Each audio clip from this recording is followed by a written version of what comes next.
Hola queridos amigos y amigas, bueno, les cuento que arrancamos una nueva serie hoy. Vamos a hablar de las dualidades en las artes. Resulta que en las artes en general y en las artes plásticas y visuales en particular, que son los temas que tratamos aquí en este canal, pues encontramos puntos que de pronto se vuelven antagónicos, circunstancias o aspectos que se vuelven antagónicos. En este caso vamos a hablar de una primera dualidad que vamos a encontrar a lo largo de la historia del arte y que tienen que ver con el concepto de lo apolíneo y el concepto de lo dionisiaco. Esto no me lo invento yo, esto viene de un autor alemán, de Friedrich Nietzsche, que fue un gran filósofo alemán del siglo XIX, de final de la segunda mitad del siglo XIX específicamente, y que en su libro Origen de la tragedia plantea esto como dos tendencias marcadas de lo artístico.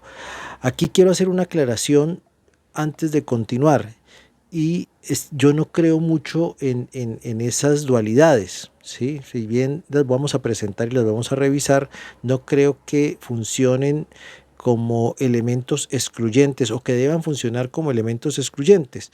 De pronto deberían funcionar más como elementos de análisis que en cierta medida encontramos en todas las producciones artísticas en general. En esta primera dualidad, pues digamos que hay unas tendencias hacia lo apolíneo, otras tendencias hacia lo dionisiaco, y como les comentaba o les manifestaba, lo plantea Nietzsche en Origen de la tragedia. ¿Qué sería lo apolíneo exactamente? Lo apolíneo tendría que ver más con aquellas tendencias que tienen que ver con el orden, con la razón, con lo mesurado, con lo tranquilo, de pronto también con el sentimiento de lo bello, hablando de la estética, y con una generación de placer, ¿sí? De un placer que deriva precisamente del placer estético, del sentimiento de lo bello.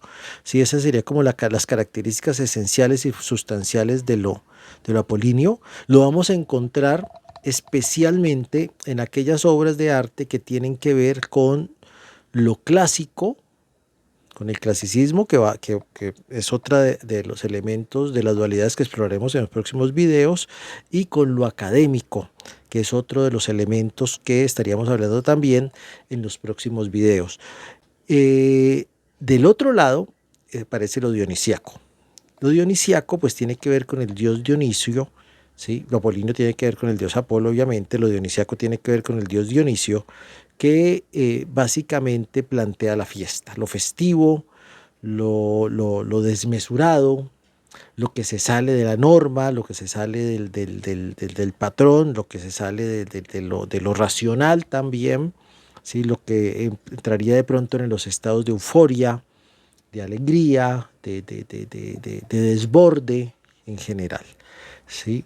Y eso lo vamos a encontrar ya desde la antigüedad en aquello que plantearemos más adelante, antagónico, en otro video más bien, antagónico a Apolinio, sí, perdón, y antagónico también a lo clásico, con lo que se denominó en las artes de la antigua Grecia, o con lo que se denomina cuando se estudian las artes de la antigua Grecia, con lo helenístico, ¿sí? Aquello que es como griego, pero griego que deriva más de una tendencia hacia lo subjetivo y hacia el realismo. Y el realismo sería lo antagónico también al academicismo, ¿sí? Para que pongamos ahí, digamos, como los términos antagónicos de una vez, pero los otros los exploraremos en los próximos videos. Apolinio, en cierta medida o en gran medida, diría que deriva de la filosofía platónica.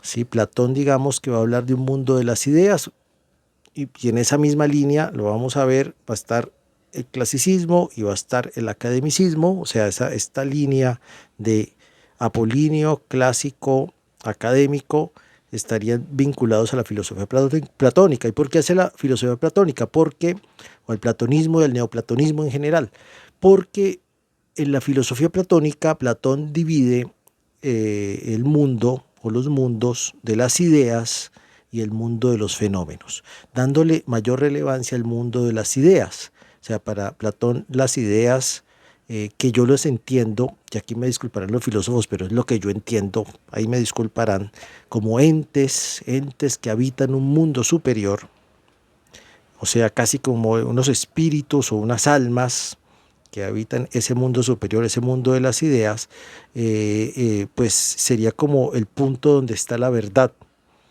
donde habita la verdad, es el punto que se debe ir a buscar, ¿ya? Y digamos que el arte clásico, el arte académico y lo apolíneo están vinculados con eso, con esa verdad absoluta, con esas verdades universales, con esas verdades eternas, con esas verdades inmutables, que son las ideas de Platón. Esas son las características de la idea platónica, las repito otra vez: lo universal, lo eterno y lo inmutable. O sea, superan, digamos, cualquier condición de existencia en este plano terrenal, y pues los fenómenos sería aquello que existe en este plano terrenal que digamos que Platón lo mira con desdén, ¿no? Como una mera apariencia.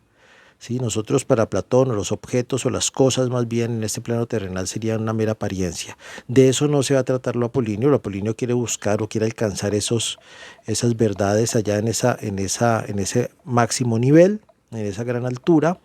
Y lo dionisiaco, por el contrario, tiene que ver más con, diría yo, y en cierta medida está vinculado históricamente con las ideas de Aristóteles. Si Aristóteles plantearía, si bien no refuta completamente a Platón, sí, digamos, le da un giro a ese pensamiento platónico, y va a plantear en sus escritos, en sus textos, especialmente, si mal no recuerdo, en Metafísica, ¿sí? Cuando plantea en Metafísica algo así como que los seres humanos aprendemos por los sentidos y en especial por la vista. Creo que eso está en la introducción de la metafísica de Aristóteles. Pues digamos que le da a los sentidos, al plano terrenal, le da el poder para poder alcanzar a través de ese medio la verdad, ¿sí? Ya por el medio de los sentidos, de los cuales Platón no quiere saber nada. Sí, o sea, lo interesante aquí es que Platón no quiere saber nada, y a través de esos sentidos, a través de esos estados posiblemente alterados, eufóricos, exacerbados de los sentidos de los humanos, pues sí pudiéramos alcanzar la verdad. Por eso se asocia, digamos, que lo dionisiaco se va a asociar más a Aristóteles, ¿sí? A un sentir de la existencia, a un palpar, a un degustar, a un olfato, a lo visual. En el caso de Platón, tendría que ver más con procesos que tienen que ver con la razón, con la mente, con el espíritu.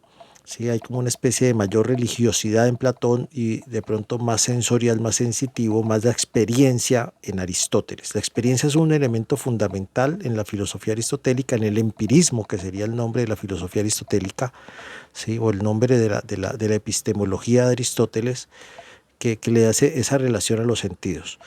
Allí establecería, digamos, las grandes diferencias.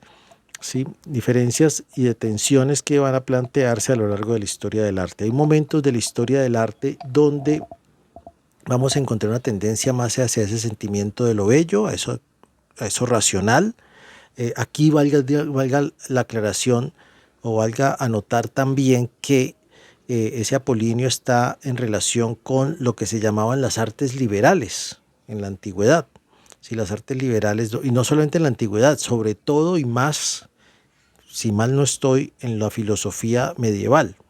Esas artes liberales se tienen que ver con la cuádruple vía o el quadrivium, que serían la aritmética, la geometría, la composición. Yo lo traduzco como composición, pero en los textos lo traducen como la teoría de las formas, pero para mí es composición, esa teoría de las formas, y la astronomía. ¿Sí? Astronomía. Después continuaría lo que se conoció como el trivium, que es la triple vía. ¿Sí? La triple vía está conformada por la gramática, la retórica y la dialéctica. Aunque alguien por ahí me dijo también que la poética podría ser, en lugar de la dialéctica, la dialéctica. Ahí habría como una disputa de pronto en sentidos y en traducción, pero pues yo las conozco como gramática, retórica y dialéctica. Y esas cuádruple vía y triple vía implicarían como una especie de camino. La práctica de esas artes liberales que son las artes a las que se referían los textos antiguos, especialmente los textos platónicos y, si mal no estoy, los textos neoplatónicos medievales, también digamos que hablarían de esa triple vía y cuádruple vía, un camino de elevación hacia ese mundo de las ideas. Si ven, esto no tiene nada que ver con los sentidos, sino con procesos que tienen que ver con la parte de las matemáticas y que tienen que ver con la razón, y con la parte del lenguaje que tienen que ver con la razón, con la estructura y el manejo del lenguaje especialmente, y que tienen también que ver con la razón. ¿Dónde encontramos esto en las artes?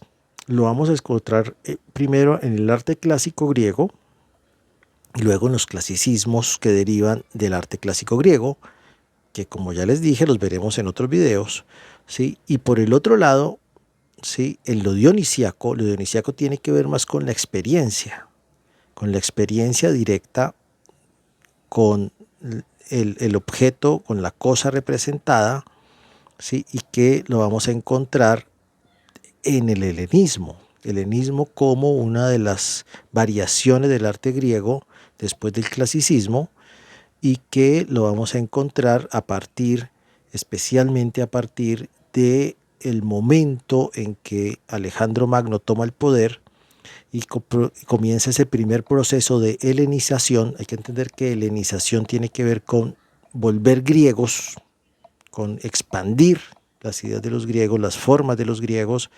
especialmente primero hacia Oriente con las campañas militares y dominación política territorial de Alejandro Magno, ¿sí? Por allá por el siglo III antes de nuestra era, si mal no estoy, y que llegó casi que hasta las puertas de la India, ¿no? En lo que hoy precisamente es estados como Turquía, como todo lo que es Medio Oriente, Irak, Irán, creo que hasta Afganistán y posiblemente hasta Pakistán, ¿ya? Y también todo lo que fue la parte egipcia en su momento, que después va a ser dominada por un linaje de origen griego-macedónico. Ese proceso de helenización, y eso tiene que ver con el arte helenístico, pues implicaba un cambio más hacia una experiencia, hacia un mirar el plano terrenal, que eso lo veremos también cuando hablemos de realismos en las artes, y que pues es otra manera de hablar de esos elementos antagónicos. Como les dije, yo no creo tanto, o no debiera ser una mirada, yo lo digo, cartesiana, de estos polos opuestos que no se mezclan. Por lo general en las artes encontramos las dos cosas. Cuando hablamos de las grandes obras de los grandes maestros encontramos las dos tendencias unidas, no separadas, ¿sí? En muchos casos vamos a encontrar la parte anímica unida con la parte sensorial. Vamos a encontrar la composición, por ejemplo, con el subjetivismo de la experiencia, ¿sí? Entonces digamos que o sea, lo que les plantearía es que no se deberían ver separadas. En la historia del arte sí, de alguna manera vamos a encontrar que se separan en algún momento, que van a haber una mayor tendencia hacia un lado que hacia el otro, más hacia lo apolíneo en unos momentos, más hacia lo dionisiaco en otros, pero por lo general las grandes obras de arte reúnen las dos. Sí, grandes obras, por ejemplo, como las piezas de Velázquez o Miguel Ángel, ya donde tanto una tendencia como la otra se encuentran representadas en sus imágenes. Después miramos ejemplos más concretos, haremos unos análisis de algunas obras al respecto, pero les dejo entonces con esta primera dualidad, con esta primera posición, que como les digo no son tan antagónicas como pudiera parecer. Bueno, queridos amigos y amigas, les agradezco muchísimo su atención, espero que les haya interesado este video. Les recuerdo que con sus likes, con sus me gustas, me ayudan muchísimo para seguir promoviendo el canal, suscribiéndose también las personas que no se han suscrito. Sí, vuelvo un poco a las estadísticas de YouTube, que me dice que más del 80% de las personas que ven los videos no se suscriben al canal, y si se suscriben al canal me ayudarían también muchísimo con el algoritmo para seguir difundiendo estas ideas sobre el arte en general. Bueno, espero que nos veamos pronto, que se encuentren muy bien. Chao.